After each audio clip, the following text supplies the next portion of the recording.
Aujourd'hui, on n'a pas 50 alternatives au gasoil. L'énergie dans laquelle on croit, c'est le biogaz.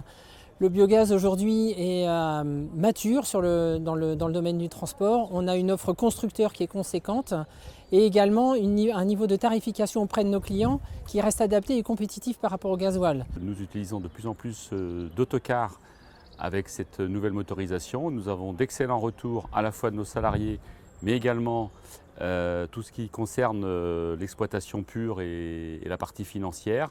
De gros efforts ont été faits, notamment dans notre région, le Pays de la Loire, sur le maillage des stations. Donc il faut absolument poursuivre dans cette voie. Nous allons mettre en service notre 7e station au biogaz naturel véhicule. Ce biogaz est produit par les agriculteurs vendéens et distribué pour les transporteurs de personnes, de marchandises. Et nous avons aujourd'hui plus de 200 clients sur la Vendée, 200 entreprises qui roulent au bio-GNV. Ce qu'on voit dans un département comme le mien, les Côtes-d'Armor en Bretagne, c'est qu'on a de la production de biométhane à la ferme grâce à l'implication des agriculteurs. Et ce biométhane, aujourd'hui, on l'injecte dans nos réseaux et on peut l'amener jusqu'à des stations gaz naturel véhicule pour faire tourner des camions sur nos routes. Et c'est déjà opérationnel, c'est déjà une mobilité décarbonée qu'on peut proposer aux acteurs économiques du territoire. Alors il faut absolument que la réglementation européenne nous permette de transformer cet essai. Je suis maire d'une commune rurale de 1000 habitants dans le sud du département de la Mayenne, département d'élevage. Nous fabriquons un carburant qui est utilisé aussi sur notre territoire par les citoyens, par les collectivités et par les transporteurs. Et la loi qui pourrait être promulguée au niveau européen remet en cause l'ensemble de ce travail-là. Le biogaz a des vertus bien au-delà juste de la diminution du CO2 et des particules fines par rapport au gasoil.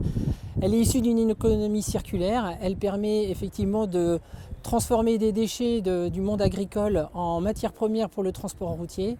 Je crois que de plus en plus, dans l'impact et dans l'empreinte carbone, on va être amené à considérer l'ensemble de la production. Et dans le cas des véhicules lourds, ça va de la construction du véhicule à sa consommation lorsqu'il est utilisé. Et là-dessus, le bio-GNV a une véritable carte à jouer. C'est une technologie que l'on maîtrise pleinement. Ce sont des investissements qui ont été faits, qui sont considérables. Et puis ça répond à deux objectifs.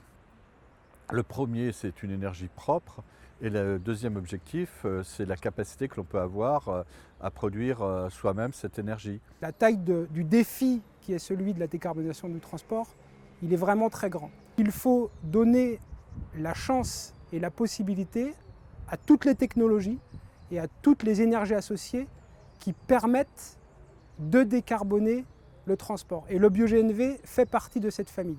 Pour nous, il est vraiment important que cette énergie soit une énergie pas simplement de transition, on parle beaucoup de transition énergétique, mais vraiment une énergie de demain.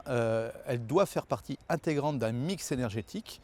Il y aura de la mobilité électrique, il y aura de la mobilité hydrogène et il doit y avoir également de la mobilité au bio-GNV.